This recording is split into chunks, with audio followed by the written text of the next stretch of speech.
Ok? Então vamos lá. Vou só acertar aqui o meu computador. Beleza, então vamos começar lá. Ele diz que a polia possui raio de 0,32 metros. Ok. E é acionado por um motor elétrico com o intuito de suspender o bloco A. Quando a polia apresenta frequência de rotação de 120 RPM, então ela tem uma frequência de rotação de 120 RPM, ok. O motor é desligado, né?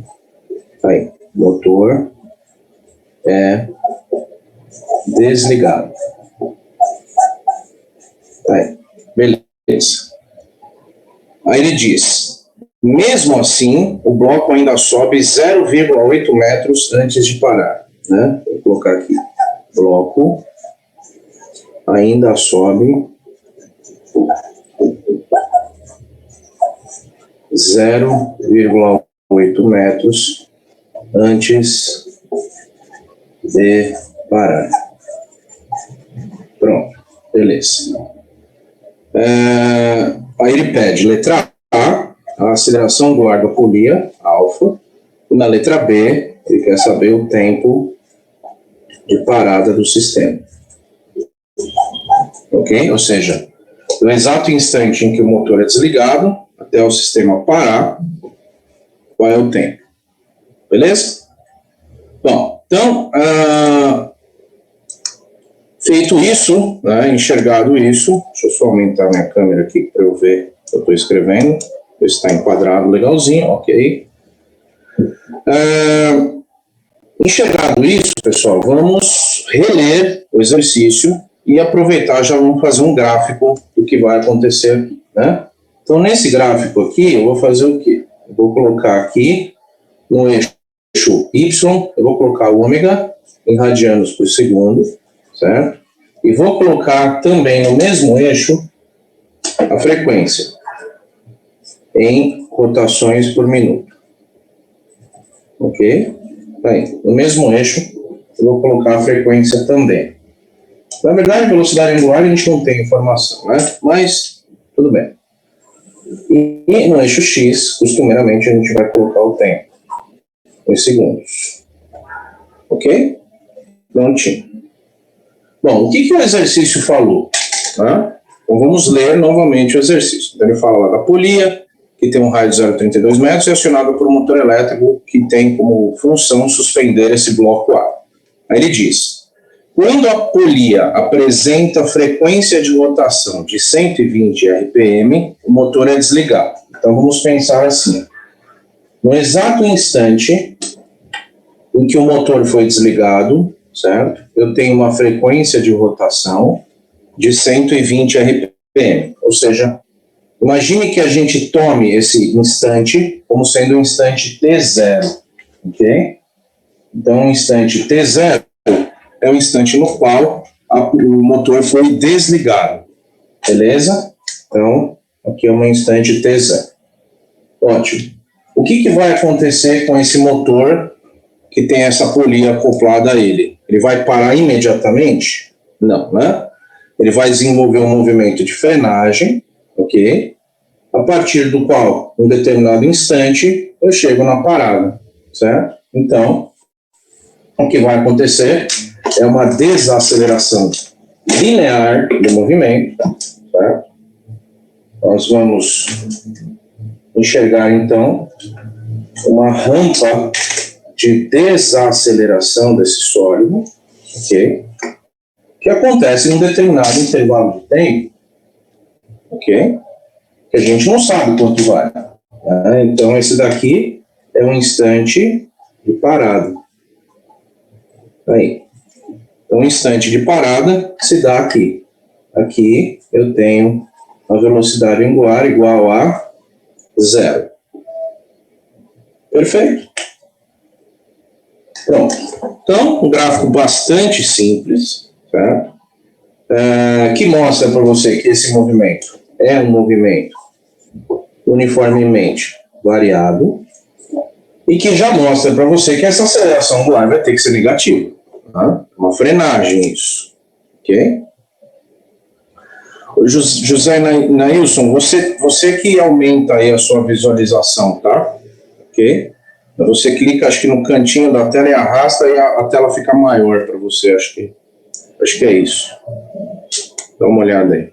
É que ainda preciso do desenho aqui por enquanto, senão eu tirava a apresentação e deixava só a câmera, tá? Mas você acha que você consegue aumentar. Se você clicar no cantinho da... Isso, beleza. Boa. Ótimo. Ok, então já temos todas as... De nada, José Nelson. Já temos todas as condições, então, para resolver o exercício. Ok? Bom, exceto pelo seguinte, pessoal. A informação que foi dada aqui, né, é uma informação linear. Observe, né? Então, a informação que foi dada é uma informação linear. Ele fala que o bloco ainda sobe 0,8 metros antes de parar, né? Então, existe aqui uma questão. Como que eu vou transformar essa informação linear em informação angular para que eu consiga utilizá-la nas equações angulares do sólido? Ok? Bom, então, o que esse exercício introduz em termos conceituais, né? Então, a gente está num crescente aqui, vamos dizer assim, de dificuldade, ok? E o que esse exercício introduz conceitualmente é como que eu relaciono o movimento desta partícula, então esse bloco aqui é uma partícula, com o movimento desse sólido, que é a apolia, ok? Então, o conceito fundamental para você conseguir resolver esse exercício é exatamente esse. Como que eu transformo essa informação linear, que diz respeito a essa partícula, para uma informação angular, que vai dizer respeito à apolia? Então, aqui, nós vamos ter que desenvolver o chamado conceito fundamental desse exercício. Ok? Então, é muito importante que você tenha esse conceito bastante claro, porque ele é o chamado conceito fundamental. O que é um conceito fundamental? É aquele conceito que, se você tiver, o exercício se resolve. Se você não tiver, o exercício não sai do zero. Ok? Bom, então muita atenção aqui agora. Se você está distraído, para tudo, larga celular, sai, deixa tudo que possivelmente te distraia de lado e preste atenção no que eu vou explicar aqui para você agora. Então veja, pessoal, o que você enxerga aqui, certo? É só o desenho, então eu vou fazer alguns rabiscos aqui em cima desse desenho e vai ficar claro esse conceito fundamental aí, ok? Então, antes disso, vamos escrever aqui no papel, né? Conceito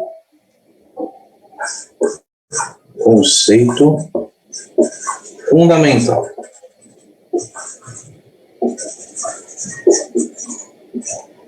Ok. Então, veja.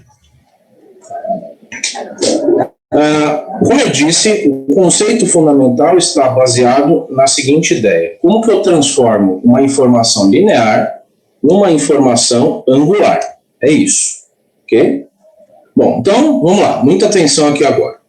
Imagine o seguinte. Imagine que no exato instante em que o motor elétrico que suspende, que faz esse sistema todo se movimentar, né? Então, o motor elétrico está atrás disso daqui, acoplado a esse eixo, e gira a polia no sentido anti-horário aqui, certo? Suspendendo o bloco A.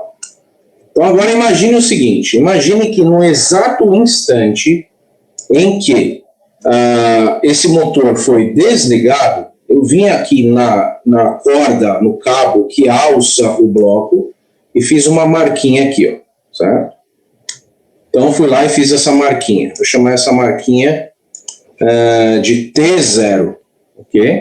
Essa marquinha é a marquinha que foi feita no instante T igual a 0. Qual é o instante T igual a 0? É só olhar o gráfico. O instante T igual a 0 é o instante no qual o motor foi desligado, né? Então, aqui, ó, motor foi desligado. Aí, ok?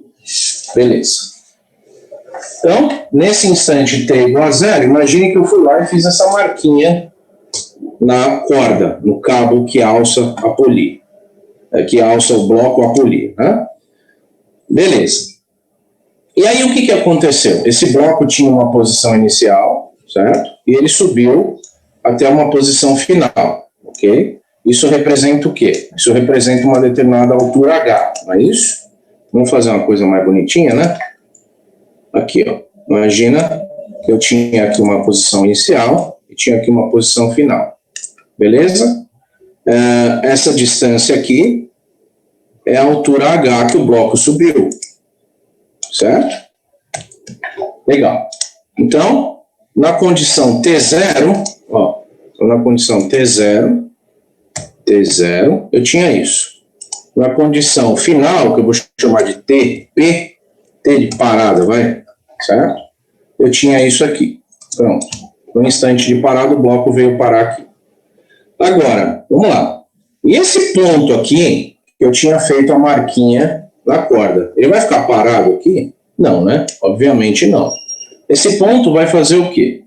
Esse ponto vai desenvolver uma trajetória circular, ou seja, ele vai se enrolar, né, ao redor da polia. Como? Assim, ó. Então, esse ponto que estava aqui, ele veio percorrendo essa trajetória circular, ok? Em torno da polia, e parou por aqui, assim, mais ou menos, vai? Isso aqui é só um exemplo, tá? Pronto. Então, ele veio aqui e parou aqui. Pronto.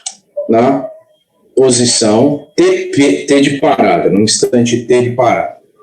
Pronto. T de parada. Pronto. Tá aí. Legal. Então, vamos entender aqui o seguinte, pessoal. O que aconteceu com o bloco? O bloco subiu uma altura correspondente a 0,8 metros, certo? Vamos escrever aqui, né? Igual a 0,8 metros. Legal. O bloco subiu uma altura de 0,8 metros. E o que é que aconteceu com esse ponto aqui? Esse ponto estava numa posição, desenvolveu uma trajetória circular em torno da polia, e no instante de parada ele veio parar aqui, certo? Essa trajetória circular que ele desenvolveu aqui, nessa trajetória verde que está meio torta, por causa da minha falta de coordenação motora, né? Isso daqui é um delta S, ok? É um delta de posição linear. Então, se eu medir aqui o comprimento disso daqui, vai dar um determinado comprimento, que daqui a pouco a gente já vai entender o que é, certo? Agora, além disso, o que é que aconteceu com a polia, com o sólido, né? Então, o sólido, ele tinha uma posição angular inicial, certo? Uma posição angular inicial, e ele tem uma posição angular final, ok? Essa variação de posição angular, né, que eu posso enxergar aqui, nossa senhora, que eu posso enxergar isso aqui, ó, meu Deus, que eu posso enxergar isso daqui como sendo um delta teta, certo? Um delta teta, pronto. Então, essa é uma variação de coordenada angular, delta teta, certo? Que corresponde a uma variação de coordenada linear, de posição linear, delta S. Beleza? Ok. Então, agora a chave é, como que eu vou transformar esse delta S no delta teta? E, além disso, a gente já sabe quanto vale esse delta S, né? Quanto vale esse delta S aí, pessoal?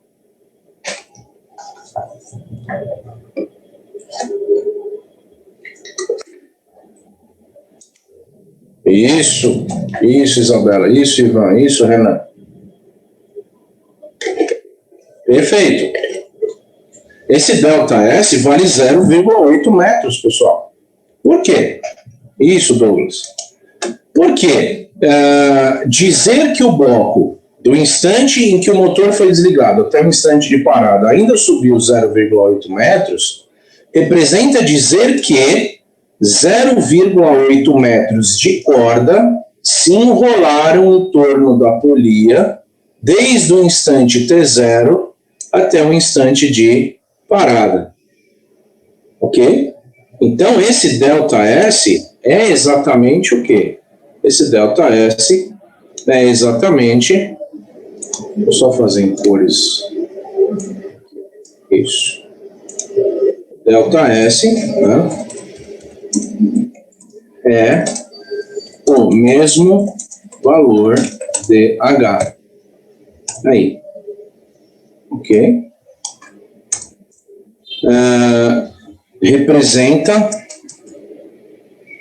Representando, né, a quantidade de corda que se enrolou em torno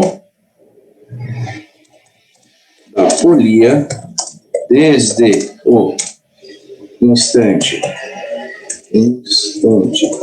T0 até o T de parada. Ok? Aí. Beleza? Então a gente já sabe quanto vale o ΔS, pessoal. Então o ΔS vale 0,8 metros. Deixa eu dar um print nessa tela aqui, peraí. Depois eu vou colar no slide para vocês. Pronto, já está dado o print aí. Ótimo. Pronto, então agora vamos estabelecer o conceito fundamental que faz esse exercício sair do zero, pessoal. Então, o conceito fundamental é como eu transformo uma informação linear em uma informação angular, né? Então, a pergunta é como transformar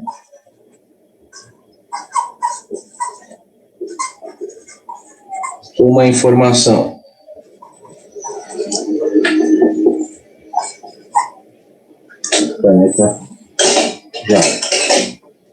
uma informação linear ΔS, que é igual ao H, né, numa informação angular, que é o Δθ. Ok? Maravilha. Então agora vamos lá.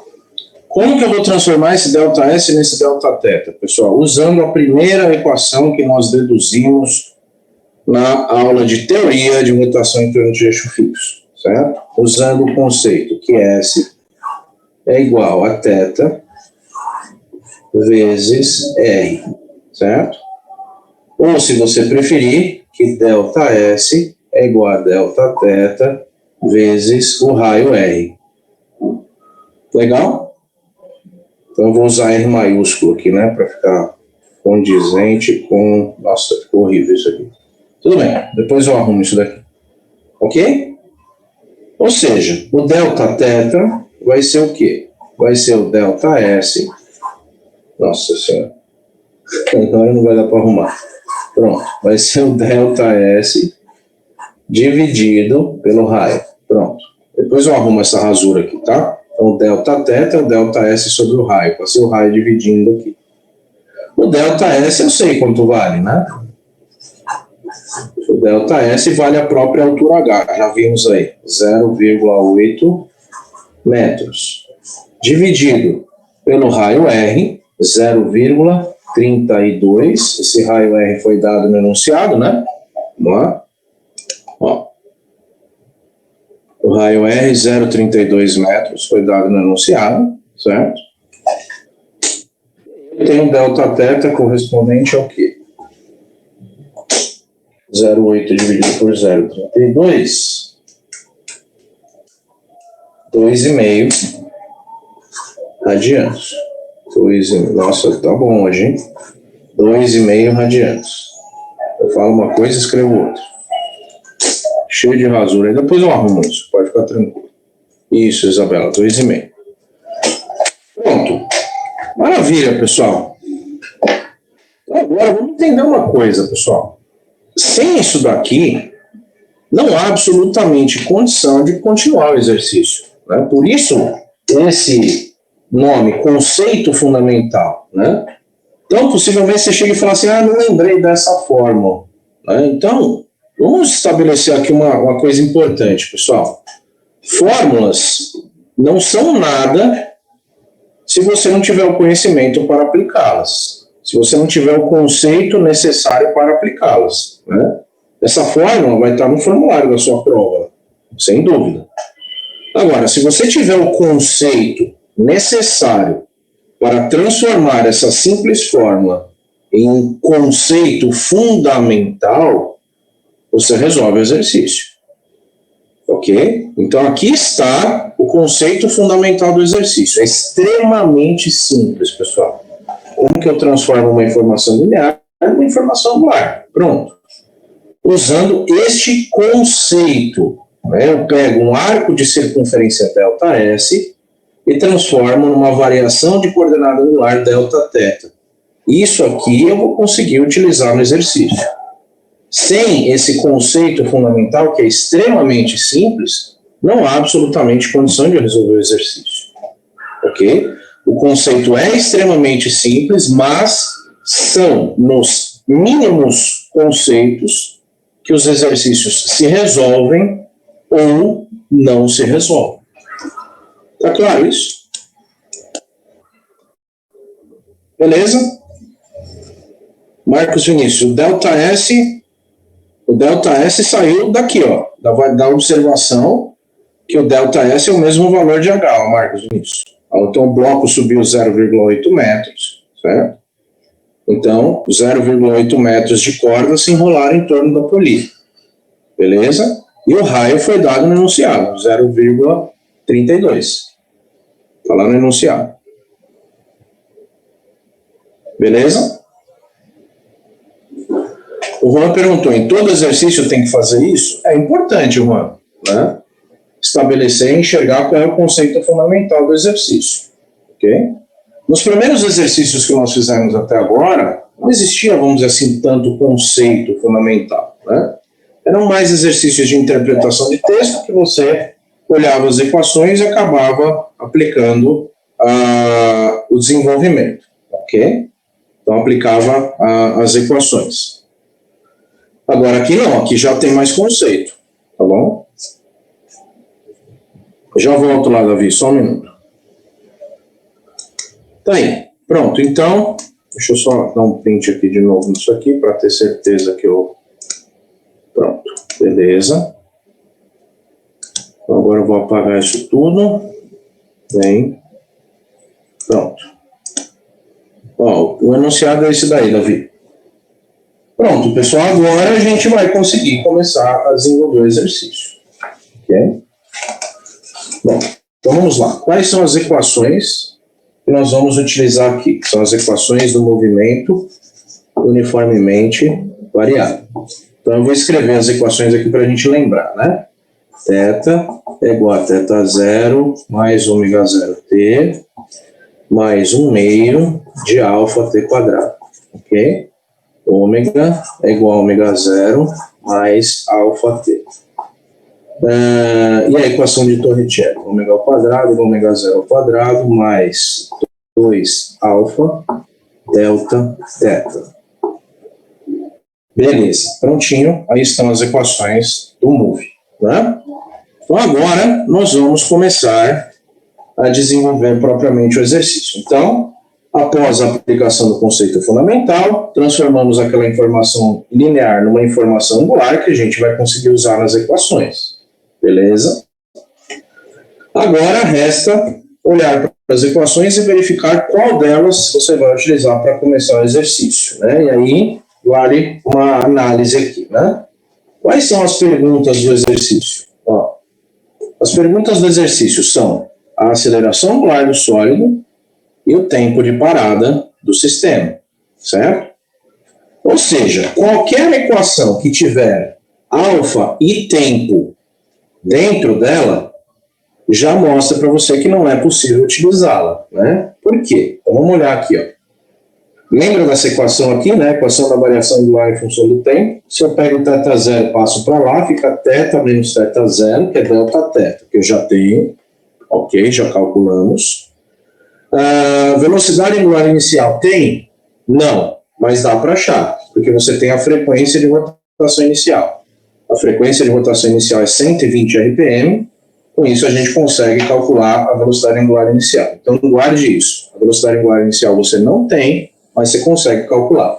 Tempo é incógnita, aceleração angular é incógnita. Pronto, duas incógnitas na mesma equação. Essa equação aqui não dá para usar para começar o exercício, não quer dizer que você nunca mais vai usar.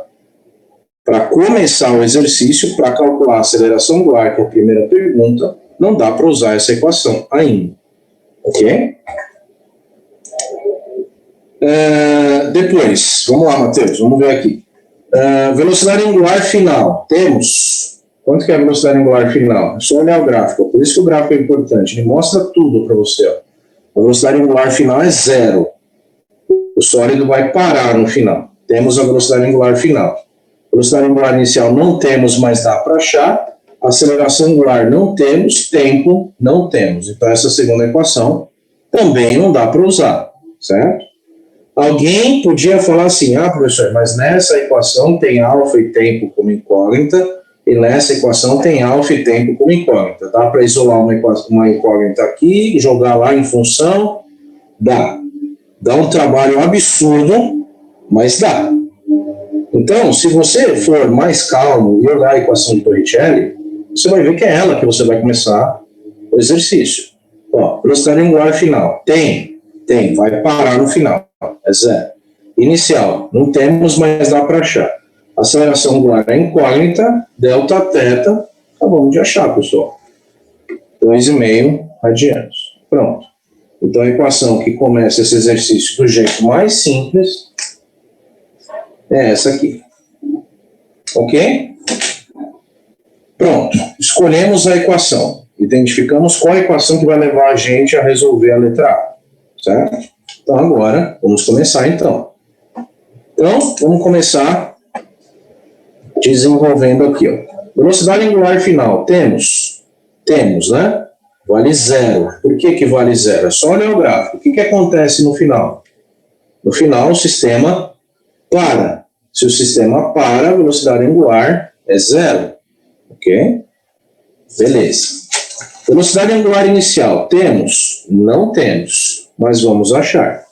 Vamos lá. Então, a velocidade angular inicial, ω0, vai ser o quê? Vai ser 2π vezes a frequência de rotação inicial, F0. Agora, cuidado.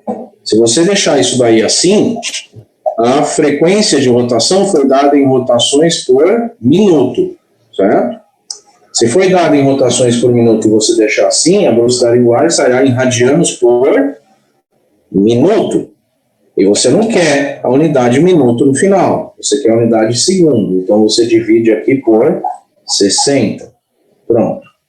Então ω0 vai ser 2π vezes a frequência inicial 120 dividido por 60.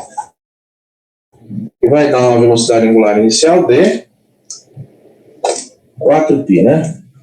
4, 3,14, 12,56 radianos por segundo. Pronto, essa é a velocidade angular inicial. Ok? Maravilha. A velocidade angular inicial.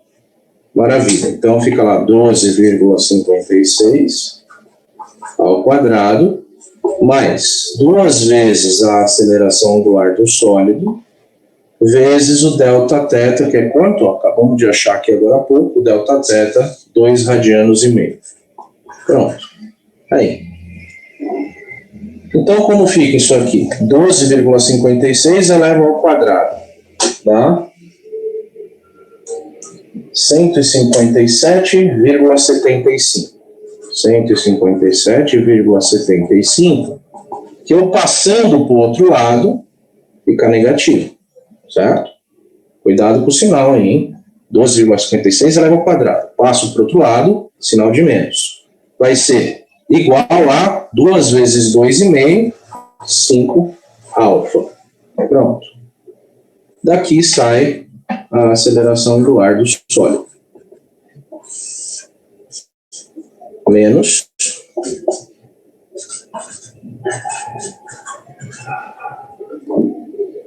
150 dividido por 100. 31,55 radianos por segundo ao quadrado. Prontinho. Ok? Bom, pessoal, depois que o conceito fundamental está estabelecido, o resto é muito fácil, né? Ok? Pergunta do Juan, pode dar negativo? A resposta é, tem que dar negativo. Senão não freia, né? Como que um sólido vai frear se a aceleração angular dele não for negativa? Isso, tem que dar negativo. Beleza? Então, isso é o que mostra que o sólido está freando. A velocidade angular, a frequência de rotação, consequentemente, vai diminuindo a essa taxa. Né? Ou seja, se vai diminuindo, a taxa de variação é negativa. Né? Então tem que frear. Beleza? Dúvidas até aqui? Essa é a resposta da letra A. Bom, para resolver a letra B, pessoal, um tanto quanto simples, né? É só aplicação de fórmula. Depois que passou o conceito fundamental, a coisa é muito fácil mesmo. Então, vamos descobrir em quanto tempo esse sistema para. Né? Então, para descobrir em quanto tempo para, né, o tempo de parada, como que eu vou fazer? Vamos voltar às equações aqui. Ó. Vamos lá. Então, as equações que eu tinha eram quais?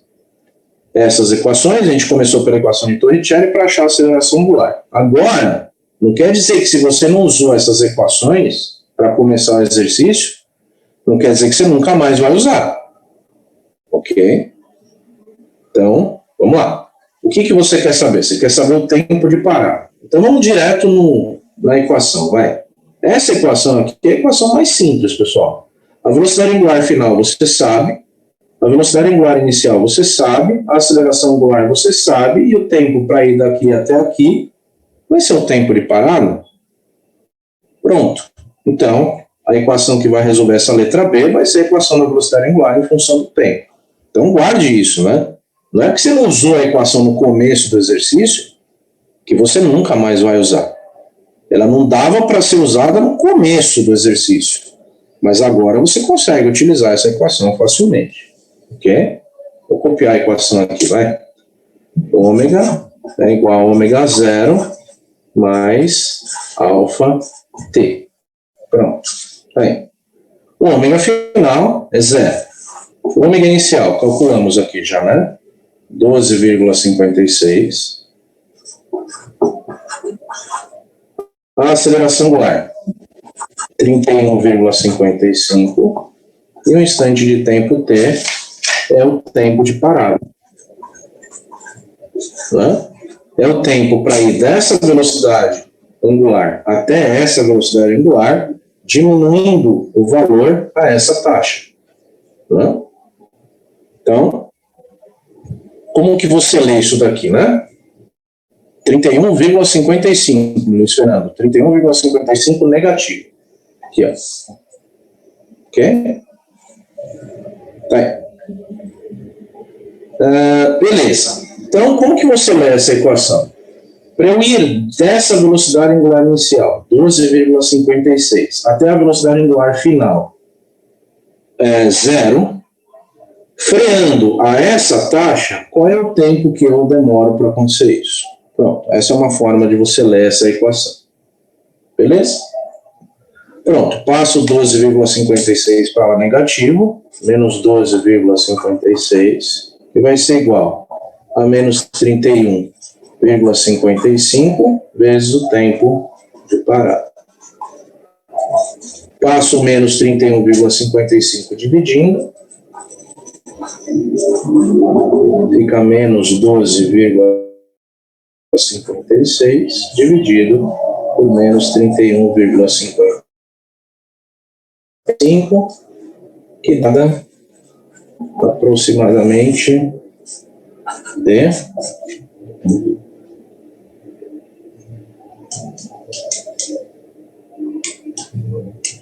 0,4 segundos, dá 0,398, 0,4 segundos. Continua. Ok?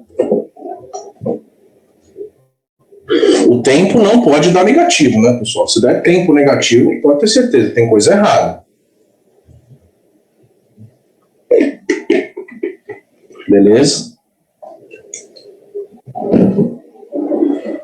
Pronto. Essa é a resposta da letra B. Prontinho. Está encerrado o exercício. Repito, para fechar o exercício, pessoal, é absolutamente importante que você tenha o conceito fundamental do exercício bem claro na sua cabeça. Como eu disse, o conceito fundamental é como que eu transformo uma informação linear numa informação angular, certo? Aí. Ok? Esse é o print da tela que eu dei na aula da manhã, tá? Mas eu vou colocar exatamente o que eu tinha printado aqui no PowerPoint de vocês depois. Esses papéis, depois eu vou escanear tudo bonitinho, vai ficar no PowerPoint para vocês. Beleza? Dúvidas?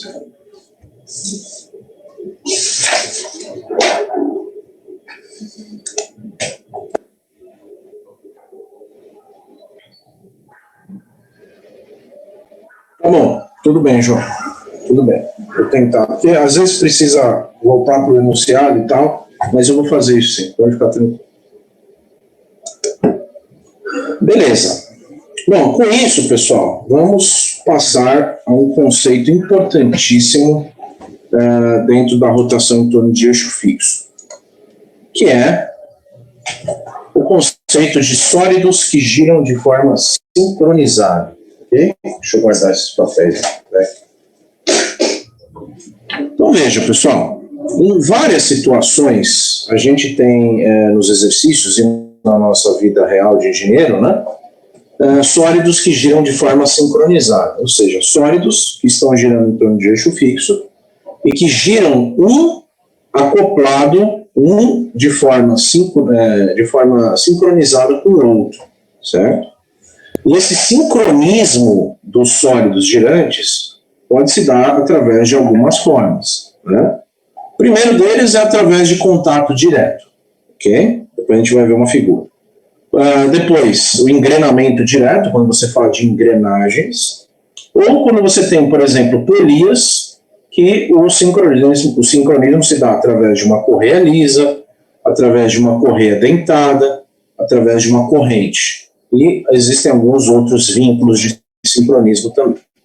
Então, observe aqui uma situação em que a gente tem um sincronismo por contato direto. Né? Então, o contato se dá nesse ponto, ok? Então, o contato se dá aqui nesse ponto. E aí, se esse disco, por exemplo, gira no sentido horário, esse outro disco vai girar no sentido inverso, no sentido anti-horário. Né? Ocorre uma inversão de sentidos de rotação. Okay? Isso vai ficar claro quando a gente for enxergar os exercícios. Ok? E o exemplo seguinte também. Então, existe uma transmissão de movimento que é dado por esse ponto de contato, beleza? Então, esse ponto de contato transmite o movimento, por exemplo, do disco B para o disco A, depende qual que é o disco motor, qual que é o disco movido, ok? O contato direto é uma das formas de sincronizar sólidos, e quando a gente fala de sistemas de engrenagens, né, o sincronismo se dá através do engrenamento direto, ou seja, do acoplamento entre duas engrenagens. Né? Então, o que a gente enxerga aqui nesse sistema? Então, vamos olhar essa figura da esquerda aqui primeiro. Então, nessa figura da esquerda, a gente consegue enxergar a engrenagem A. Essa engrenagem A é a engrenagem motora do sistema. Né? Por que ela é engrenagem motora? Alguém aí aplica nessa engrenagem A uma rotação, né, que pode ser um motor elétrico, uma manivela, alguma coisa que seja capaz de fazer essa engrenagem A girar. Né? Então a engrenagem A gira no sentido horário, ok? E a engrenagem B, observe, ela é composta, na verdade, por duas engrenagens solidárias entre si. O que são duas engrenagens solidárias? São engrenagens que estão no mesmo corpo, certo? Então é um sólido só. A engrenagem B, ela tem um raio externo de 100 milímetros, certo? Que engrena com a engrenagem A nesse ponto. E tem um raio interno, né? Tem um raio menor de 50 milímetros que engrena nessa outra engrenagem C, ok? Então, esse é um mecanismo de transmissão de movimento. A engrenagem A vai girar no sentido horário, a engrenagem B vai girar no sentido anti-horário, que vai transmitir o seu movimento através desse ponto de engrenamento para a engrenagem C, que por sua vez vai girar também no sentido horário. Ok? Bom, se você quiser enxergar isso de uma maneira um pouco mais técnica, né, isso daqui é um sistema bem parecido com o que está desenhado aqui. Tá? Então, o que é isso daqui? Isso daqui... Nossa, escrevi alguma coisa. Isso daqui é um redutor. Né? O que é um redutor? Né? Se você trabalha com mecânica industrial, você já deve ter ouvido falar desse termo, redutor. O que é um redutor? Um redutor é uma caixa de engrenagens, basicamente. Okay? Onde eu tenho uma engrenagem que recebe a rotação de entrada e uma engrenagem que mostra para você, que entrega para você uma rotação de saída. Okay? Então, o que acontece no redutor? Né? Então, o próprio nome diz no redutor. A caixa de câmbio, o Juan perguntou, a caixa de câmbio funciona dessa forma? Um pouco diferente, Juan, a gente já explica já. No redutor, o que acontece? Você tem aqui um eixo de entrada e um eixo de saída. Okay? Bem, então, nesse eixo de entrada, por exemplo, vamos supor que eu acoplasse aqui um motor elétrico que me dá 3.600 RPM de rotação, ok? E ele tem um torque de 1 Nm, ok? Torque vocês vão ouvir falar no semestre que vem, mas é que eu tenho que comentar aqui para contextualizar a explicação. O que esse redutor vai fazer, pessoal? Esse redutor ele vai reduzir a rotação a uma determinada rotação de saída. Por isso que ele chama-se redutor. Então, vamos supor que, dadas as relações de transmissão, dados os diâmetros aqui, a rotação de saída fosse, por exemplo, de 600 RPM. Olha lá. Ok? Espera que eu preciso fechar a janela, está chovendo. Aí não dá tudo. Pronto, já fechei. Só abrir um pouco, porque senão eu vou morrer assado aqui dentro da sala. Pronto, então, aí. Imagina que entrou 3.600 RPM de rotação no eixo de entrada e no eixo de saída saiu lá 600 RPM. Beleza? O que vai acontecer com o torque? O torque vai ser ampliado na mesma razão que a rotação foi reduzida. Então, esse torque de saída vai ser de 6 Nm. Aí. Então, essa é a sacada de um redutor, certo? Isso, Juan. Tá? Isso, Maurício. Então, o redutor ele faz o quê? Ele reduz rotação. Ele reduz rotação, mas ele amplia torque, certo? Torque é uma coisa que vocês vão ver no semestre que vem. Beleza? O Maurício perguntou, se inverter, ele amplia, certo? Se inverter, ele amplia a rotação e reduz torque, certo? Então, torque e rotação são grandezas inversamente proporcionais, ok? Não é isso, Christopher, não. Você gera torque, velocidade e força são grandezas totalmente diferentes, ok? O Marcos perguntou, professor, esse aumento de torque se deve ao tamanho da engrenagem? Não só ao tamanho da engrenagem, as relações de transmissão, as diferenças, as relações entre os raios das engrenagens. A gente vai ver isso já já, ok? Bom, o fato é, o torque nós não vamos estudar nesse semestre. O que nós vamos estudar nesse semestre é a velocidade angular, que diz respeito à rotação, certo? Mas o que acontece é, quando você tem uma redução de frequência de rotação, você tem uma ampliação de torque, ok? Na mesma razão que a redução de frequência ocorreu. Então, para que serve um redutor? Você fala, o redutor serve para quê? Então, vamos pegar um exemplo bem simples aqui. Imagine o seguinte. Imagine que você tenha, por exemplo, um motor elétrico, certo? E você pensasse assim, você falar, eu vou colocar nesse motor elétrico, na ponta dele, eu vou colocar uma polia direta, certo? Uma polia aqui direta na ponta dele. Então, imagina que eu estou enxergando isso aqui de lado, certo? Aí. Beleza. Isso daqui vai suspender um elevador de carga, ok? Isso, um servomotor. Perfeito, Marcos. Certo? Isso vai suspender um elevador de carga, por exemplo. Né? Então, um elevador de carga, né, vai, sei lá, de 1,5 toneladas, mais ou menos, né, de capacidade. Imagina que você vai precisar de um motor aí bastante grande, né? O motor elétrico que está acoplado direto na polia, né, que vai suspender esse elevador aí, vai ter que ser um belo do motor, né, com um torque absurdo, uma potência gigantesca. Ou seja, esse motor vai custar bastante caro, vai ocupar um espaço enorme lá na casa de máquinas. Quando der manutenção no motor desse, você vai ter que contratar uma grua para tirar esse motor de lá, porque o motor é gigantesco. Então, imagina as implicações técnicas, né, que isso geraria. Por quê? Porque você está jogando direto na polia, certo? Do eixo do motor, você está jogando direto na polia que vai suspender o elevador. Quando você tem esse tipo de situação, pessoal, o que você faz? Você usa o conceito do redutor, né? Então, em vez de você passar direto, né, para a polia, o que você faz? Vamos lá. O que você faz é isso aqui, ó. Você joga a entrada do motor. Caramba, tá caindo muito aqui. Espero que não acabe a luz. Se eu cair, você já sabe o que aconteceu, tá? Acabou a luz. Vamos lá. A chuva tá vindo de lado aqui.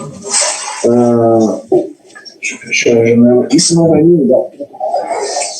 As águas de março fechando o verão, já dizia o Tom Jobim. Vamos lá, voltando aqui. Imagina que esse aqui, né, tá? Se for Team Live, cai mesmo.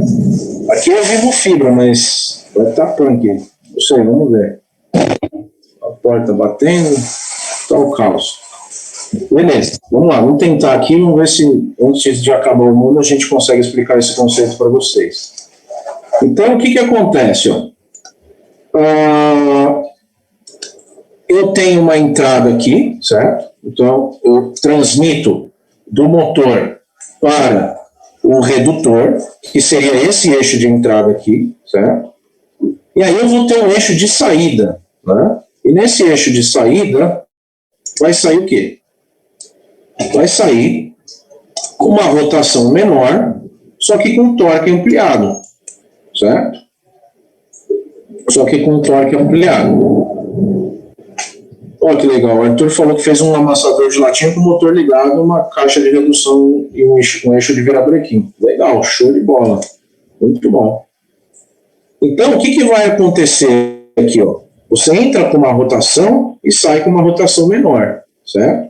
Só que o que aconteceu? Ocorreu uma ampliação de torque, certo? E essa ampliação de torque é o que vai entrar lá na polia que vai acoplar lá no sistema de elevação de carga, né? Então, se você tem um torque maior, você vai conseguir facilmente suspender esse elevador. Ou seja, você economiza no motor elétrico, certo? Então, você economiza no motor elétrico, você pode colocar um motor elétrico com uma potência menor. Usando um redutor, você amplia torque e consegue elevar cargas maiores. Você vai ter um motor mais compacto, mais barato, mais fácil de tirar dali para fazer manutenção, certo?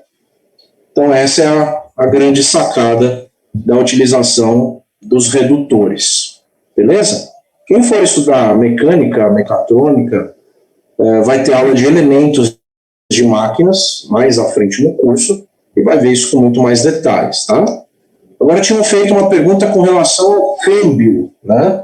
Ao câmbio. Já falo, Javan. O câmbio, pessoal, ele é um variador de relações, certo? Então, quando você fala de um redutor, um redutor ele normalmente tem uma redução fixa. Então, você fala assim, a redução é de 6 para 1, por exemplo, sei lá, alguma coisa do tipo, né? Ok? Então, reduz a rotação em 6 vezes, amplia o torque em 6 vezes. O câmbio não. O câmbio do teu carro, você faz o quê? Você tem várias marchas. O que são essas várias marchas? Na hora que você pega a alavanca do câmbio e troca a marcha, você está trocando as relações de transmissão. Essa troca de relações de transmissão consegue te dar mais torque numa determinada situação ou menos torque numa determinada situação. Né? Então, quando, por exemplo, você está com o carro parado numa ladeira, quando você está com o carro parado numa ladeira, você vai sair em primeira marcha, é óbvio, né? A não ser que você seja um baita de um cabaço e não saiba dirigir. Ninguém vai sair em quinta marcha na ladeira, né?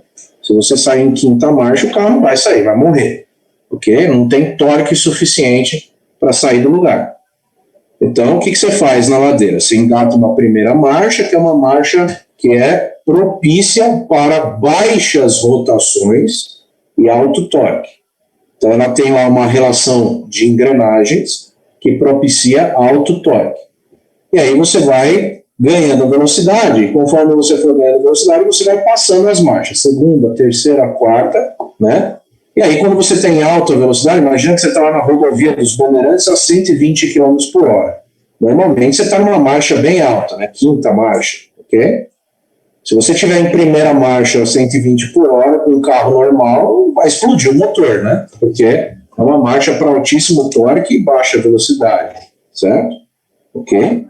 Então, quando você está em alta velocidade, você quer lá uma quinta, ou tem alguns veículos até com sexta marcha, certo? Que é marcha para alta rotação e baixo torque. Aí você precisa fazer uma ultrapassagem, por exemplo. Para você fazer uma ultrapassagem, você vai precisar de torque. Né? Então você vai fazer uma redução de marcha, você vai colocar uma quarta, uma terceira, vai acelerar, vai precisar de torque, por isso que você baixou, né? Colocou uma terceira marcha, uma marcha que possui mais torque, aumenta a velocidade, depois que você ultrapassar, você passa para uma quarta, quinta marcha, certo? Ok? O Juan perguntou se eu dou aula em outras disciplinas. Depende, Juan, cada semestre é um semestre, pode ser que sim, pode ser que não. Esse semestre em particular não estou dando aula para engenharia mecânica da Bacelar, não, mas pode ser que no futuro eu volte a dar aula. Já dei aulas lá, tá? O Lucas perguntou, uma relação de bicicleta pode ser um exemplo? Sim, perfeito, Lucas, certo? Então, quando você fala daquelas bicicletas de 300 marchas, né? Então, tem gente que compra bicicleta em 300 marchas, o cara só usa uma. Não sabe usar, né? Então, essas bicicletas, né, você tem lá uma relação, né, na engrenagem que está ligada ao pedal, normalmente você tem 3 rodas dentadas, né, e atrás você tem 8 ou 7 rodas dentadas, depende. Isso te dá uma relação de 24 marchas, 21 marchas, né? Isso, usa muito em trilhas, exato. Então, dependendo das relações que você coloca na engrenagem dianteira e na engrenagem traseira, você vai pedalar mais pesado, ou seja, você vai precisar fazer mais força, ou você vai pedalar mais leve, mas vai ter que pedalar mais consequentemente, certo? Então, você dá mais número de pedaladas para realizar o trabalho. Quer dizer, não tem milagre, o trabalho vai ser o mesmo. Né? Se a marcha for uma marcha mais leve, você vai ter que pedalar mais vezes. Se a marcha for uma marcha mais pesada, você vai ter que pedalar menos, vai ter que fazer mais força. Né? Ok?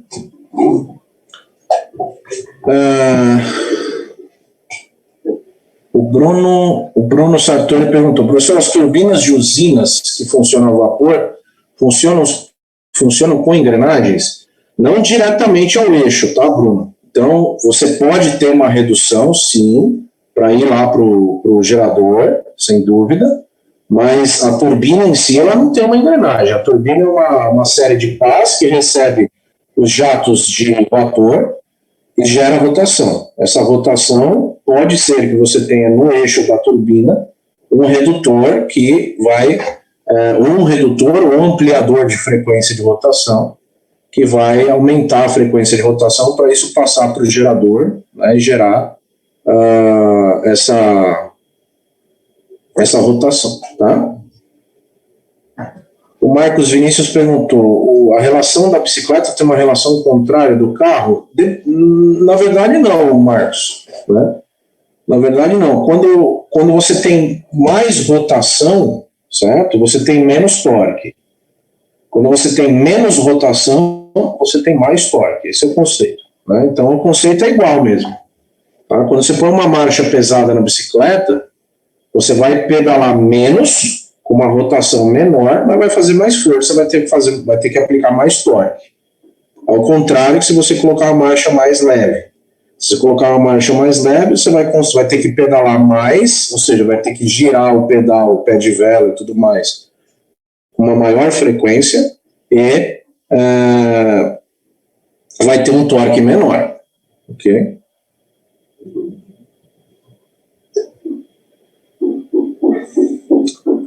Isso, exatamente, Bruno. Isso aí. O Bruno falou, se você tem que fazer mais força no exemplo da bicicleta, quer dizer que você tem que gerar mais torque. Exatamente. Isso mesmo. Tá? O Bruno F. Tá? O Ivan perguntou, professor, por curiosidade, esses conceitos que mais estão presentes na engenharia da computação podem estar indiretamente, Ivan. Imagina que você precisa usar um motor de passo, por exemplo, em um sistema de automação industrial, por exemplo. Dentro do motor de passo tem um redutorzinho lá que faz a redução de rotação e aumenta o torque. Tá? Então, de alguma maneira, isso vai estar presente. Né? Quando você pega esses kits de Arduino e coisa e tal, que vocês montam, e tem esses motorzinhos e tal, dentro desses motorzinhos já tem lá um redutor acoplado ao motor, certo? Beleza? Bom, seguindo. E o sincronismo pode se dar, então aqui é com engrenamento direto. O que é engrenamento direto? Eu tenho uma engrenagem engrenada na outra, né? Então eu tenho um encaixe entre os dentes, certo? E aqui você consegue enxergar a inversão de sentido de rotação. Imagina que essa mão aqui é uma engrenagem e essa daqui é outra, certo? Então, imagina que essa gira no sentido anti-horário, a outra vai girar no sentido horário, né? Então, se você entrelaça os dedos dessa forma, você consegue enxergar como é que uma engrenagem gera inversão de sentido de rotação. Então, o sincronismo pode se dar também através de correias, certo? Então, você tem lá uma correia lisa, uma correia dentada, né? Pode ser uma correia plana, uma correia em V, certo? Ou corrente, você tem o sincronismo. Então, os sólidos girantes nem sempre são sincronizados por contato direto ou por engrenamento direto, né? Pode ser através de um elemento sincronizador, que é uma correia, que pode ser uma correia lisa, né? Aqui tem uma correia lisa, ó, essa correia passa em torno da polia do motor, e passa em volta dessa polia maior aqui, certo? Aqui já tem uma correia dentada, então dá uma olhada aqui, aqui dá para ver direitinho os dentes da correia, né? Então essa correia dentada, ela transmite o movimento para essa roda dentada. E aqui você tem um sistema, que essa figura eu tirei lá do Beer Johnson, um sistema de transmissão, né? Dessa polia para essa polia menor, que é solidária à polia maior, que transmite o movimento daqui para cá, ok? Esse exercício aqui a gente vai desenvolver, acho que na aula que vem, hoje não sei se dá tempo, ok?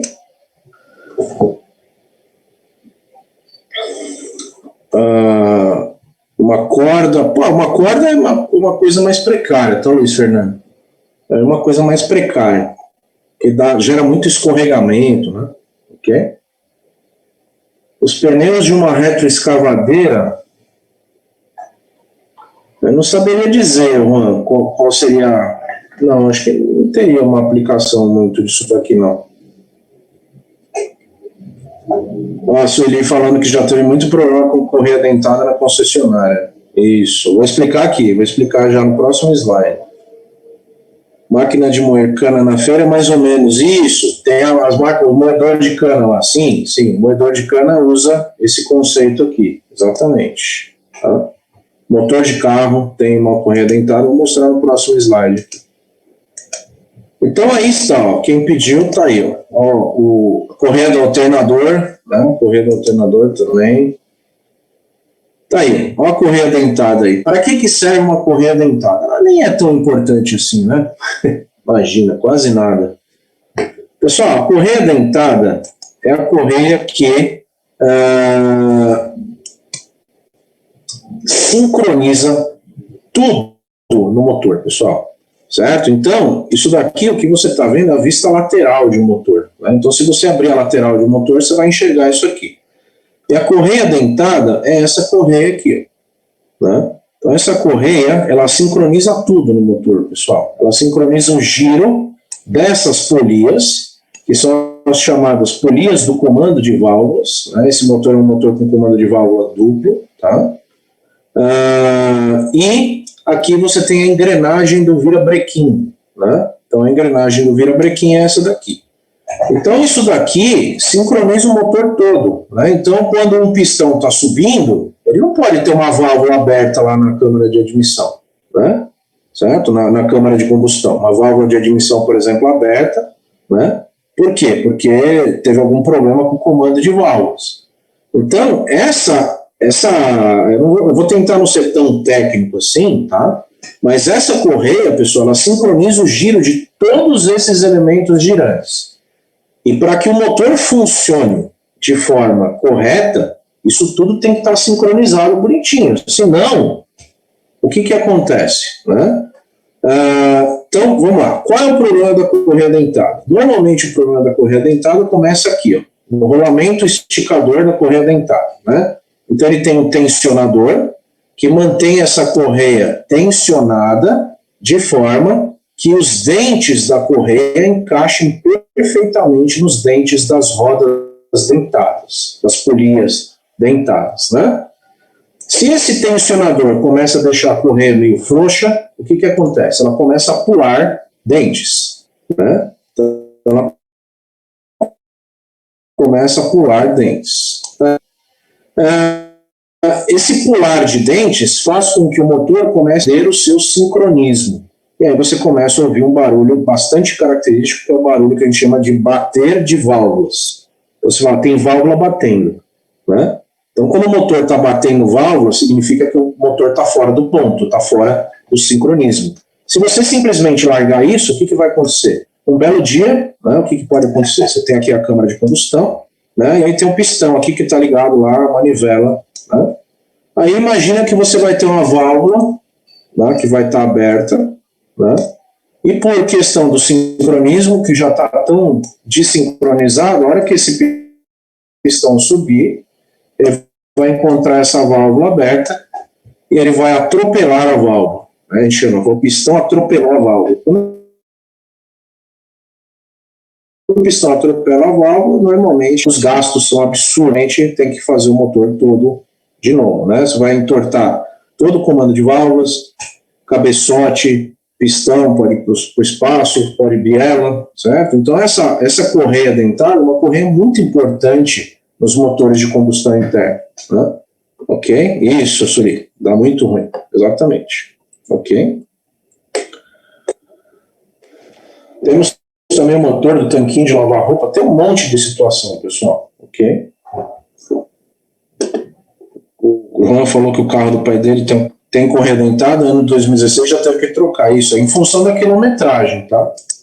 Então, às vezes a correia arrebenta, ou às vezes a correia fica frouxa e você começa a perder o sincronismo. Então, você tem que observar, né? Que legal, o Gabriel passou um... Depois eu vou dar uma olhada. Obrigado, Gabriel. Passou um site aqui que dá para fazer uma simulação. Legal. Então, essa correia, você precisa ficar de olho nela, né? Tem alguns veículos, né, os japoneses principalmente, que eles não usam mais correia dentada desse tipo. É uma correia que trabalha aliviada e que a correia dura mais que o carro. Né? Então o carro está com 300 mil quilômetros, a correia está zerinho ainda. Então você usa o carro a vida inteira e não precisa se preocupar com a correia. Né? Então alguns veículos já trabalham com motores que a correia trabalha aliviada, ou seja, você não precisa se preocupar em trocar. E alguns outros veículos não trabalham com correia dentada, trabalham com corrente de sincronismo. Dá uma olhada. Essa corrente aqui é a corrente de sincronismo. Né? Então aqui está o duplo cabeçote de válvula. Né? Tá aí, o duplo comando de válvula, desculpa. E essa corrente, parece uma corrente de moto, uma corrente de bicicleta, né? Ela engrena nessa roda dentada, ó, dá para ver os dentes aqui, né? E tem exatamente a mesma função. Normalmente a corrente ela tem um tempo, uma vida útil maior, né? Ok? Isso, o Genivaldo falou, na moto tem a corrente de comando, exatamente. O Juan falou que tem no motor Honda, no motor Toyota, Nissan usa corrente, a Ford usava bastante nos motores CHT, né? Ok? É isso aí. Beleza? Vamos lá então, pessoal. Deixa eu ver que horas são aqui. Peraí.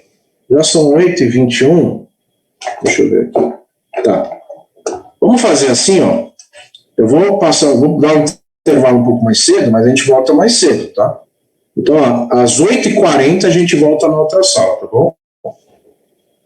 8h40 retornamos na outra sala para aí a gente falar do conceito fundamental de sólidos que giram sincronizados. E aí fazemos exercícios. 8h40, voltamos lá na outra sala. Até daqui a pouco.